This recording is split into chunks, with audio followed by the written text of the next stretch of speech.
but because blacks couldn't be a salesman on the floor and couldn't ring the cashier, this type of thing. And so my wife was the first black lady they hired downtown at Donna fashion shop, and she was in the layaway department. The man that hired her was Jewish. He said, I hired you, and when I put you out there, don't worry about what people say, because I'm the only one who can fire you. That's what he told her. She was like Jackie Robinson in baseball, you know. Yeah, But I know he told her, because she come up to her and said, you told me when you hired me, he said, I'm putting you out front on the cashier. And some people not going to like it, but no matter what they said to you, just let it go over your head. Don't take issue with it. yeah. Because I hired you, and nobody can fire you but me. Don't worry about what people say, because they can't hire you, they can't fire you. That's what they told her. And she stuck with her. She stayed down there about 5 years. And then she got another job with Shell Robot in the service department. But Yeah, she was working with us for she had one store down on, he had two stores. He had one store on Laurel Street called Diane, and one store on 4th Street called N.A.A.C.P. And she was working N.A.A.C.P. When the clothes come in, they open the clothes up and they put them on hangers, roll them out so the salesman could sell. Although we couldn't do that. So he called in with this, said, I'm going to put you on the cash register at Diane. That was the first time they'd seen a black woman downtown on the cash register. Yeah, I'll never forget that. That's it. But I was happy this man, I can't think of his name, he's dead now. He's Jewish. But he told us, I hired you, and nobody can fire you but me. Good for him. So don't worry about what they say to you out there. Just don't get into it. You see, even the clerks are on the floor. Somehow out there don't care if it's overlooking. Just do your job. Did she have an equal pay scale with the other? Yeah, so it was it the same amount of money? Yeah, right. oh, that's good. At one time back, they used to pay blacks one side and white another. But down there, they hired and paid her the same thing. That's right. So your brother, he was on his way to. He was on his way to Memphis. Memphis. Yeah. Yeah. He went to Atlanta, stopped with a fellow, bought some shoes and wanted to pick them up. Some shoes he got through him. And he drove on the car. He was on his way to Memphis, and he got to a town place called Waynesboro. That's where he had the accident. Now we never did go up there to check on things. Back then it was kind of rough in a small town. So we just took the word from the policeman, and we didn't investigate. But I talked with the bomber who did his body. He said, have it beat up in the back pretty bad, as if somebody hit him with a club. Although they found him, when they found him, he'd hit a bridge, the car went down a ravine, and his body was in the car. But since he was alone, nobody knows what actually happened. Yeah, that's right. We never know. But he did a lot of work. He did a lot of work with the N.A.A.C.P. Oh yeah, he was. He was on the national board. He was a state president. He was also a president here. And for a while, he was chairman of the region. The region covered Tennessee, South Carolina, Georgia, Florida, Alabama, Mississippi. It covered, let's see, 1, 2, 3, 4. It covered about 6 states. That was the region, the 5th region. And he was chairman of that for a while. And so he was kind of known for being in civil rights. And there was some white side that didn't like him because he was the person who took the initiative to do our scene. He graduated from Tillerson College out in Texas. He had a college education. And he was good at, he would sit down sometime and talk to the city council, and the council he talking about didn't understand fully what he was talking about. Because he don't got elected, they may have been running a filling station or a drug and ran for the council. And they knew the same things, but by him being as educated as he was, political science was his field.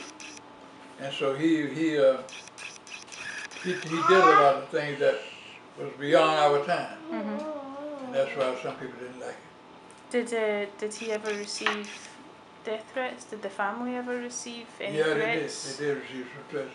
Phone calls? Boy got around something said, so she would say they were going to do something. But they never did do anything here. But we, once or twice now, we guarded his house. We sat out. There's like one lawyer that was fighting our case. We guarded his house all night for about a week. We sat in our car. And we had some radios that we were using old CB radios. And to contact some of the policemen. Some policemen had the regular radio, but they had CB radio in the car. And so some of us had ways of kind of contacting one or two of the policemen. I know Tony Leroy Jackson, he's dead now, but he fought a few cases for us. He won one or two, but it's like this, whenever you fight a case in a law court, many times you wasn't win too good, but when you appeal it to the higher courts, the judges from the higher courts are much more effective. You see, on a lower court, the judge may be caught up in the politics of the community. Sometimes his decision may not be just. You may have friends. Yes. You may have kin. Yeah. So a judge on a lower court, sometimes the community, he get elected many times by people in the community.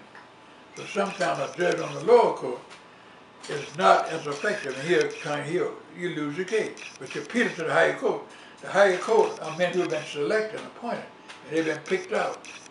And the judge on the higher court, most of them are far more qualified. And many times they are much more just in their decision. Yes. And so that's one thing we had to work with. So the thing we would do, when we would go to court and lose, we let the national go and they would appeal it. But one time, in about 2 year period, we appealed about 40 cases and only lost 4. Really? That's right, 140. So that just shows you. Cases that have been lost in the lower court. So that just shows you how unfair that justice system was. There wasn't any justice in this. In the lower courts, the justice was low, especially if you're altercated with a white man, with a white person. Yeah. So but one thing we had to deal with, when you go in the Bible, read about Jehoshaphat, he was the one who started that system. Back when he was king, when he was head of his country, you only had lower courts. And whatever that decision was, that was it. But he came up with the upper level. They got that in the Bible. And so now, the government had these systems. They got the lower court, district court, and they got the Supreme Court. You go up the ladder.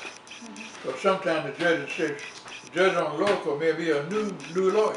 He maybe a man hadn't been that long. And sometimes he'll make a decision. So I know one time we were in court, and my brother, they had 8 of them standing in front of the judge, and they went down the line.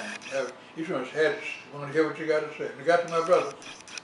My brother said, "Judge," his name was Judge Santori, I'll never forget. He said, "Judge, I got something I want to say. The people in the audience probably won't understand, but you being an intelligent man, you will understand." And Judge Rabbi said, I think it kind of did something to him. He said, and he started talking about interstate, how the federal government is losing on interstate level by segregating. See, for example, a man leaves New York, and he comes with $600.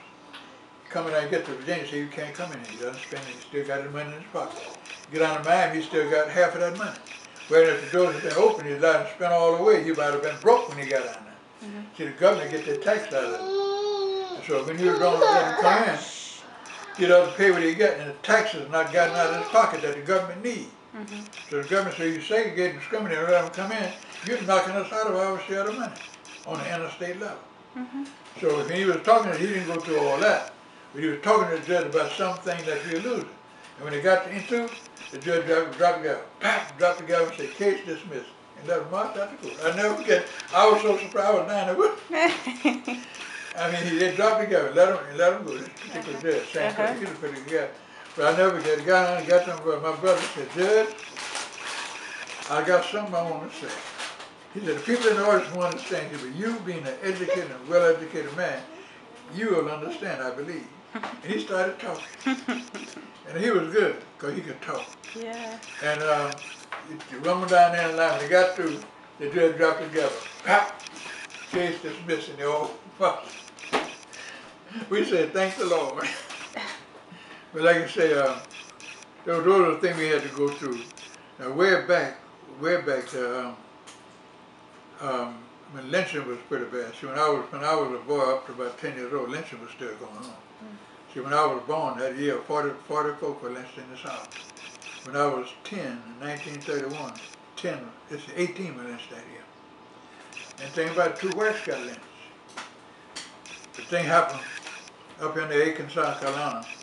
A black fellow was running.